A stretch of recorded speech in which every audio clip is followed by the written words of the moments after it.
First of all வந்து இறந்து போன எல்லாருக்குமே ஒரு ஆனந்த அனுதாபங்கள் நம்மளோட சேனல் மூலிமா. ஏன்னா நம்ம வந்து ஒரு உயிர், இந்த உயிர் வந்து எவ்வளோ காசு கொடுத்தாலும் இந்த உயிர் வந்து அந்த காசு ஈடாகாது.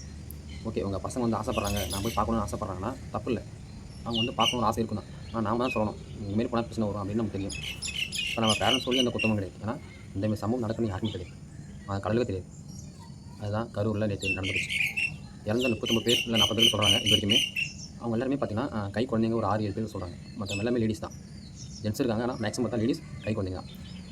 ஏன்னா நம்மளாலேயே அந்த ஒரு கூட்டத்தில் வந்து மூச்சு தாங்க முடியாமல் நம்மளே ஒரு மாசம் போது அந்த கை குழந்தைங்க என்ன பண்ணும், பச்சை குழந்தை என்ன பண்ணும், 1.5 வயசு குழந்தை இறந்து போய் சொல்கிறாங்க. அந்த 1.5 வயசு குழந்தைக்கு நின்று பேசுகிற விஜய் தான் தெரியுமா?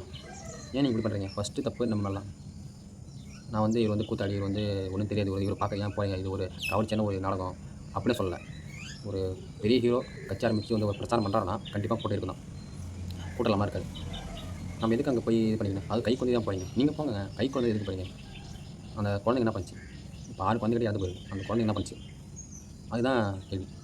தாவேக்காசார் வந்து ஆல்ரெடி சொல்லிட்டாங்க, இதுமாரி கை குழந்தைங்க, வயசானவங்க, மாசமாக இருக்கவங்க வராதீங்க அப்படின்னு.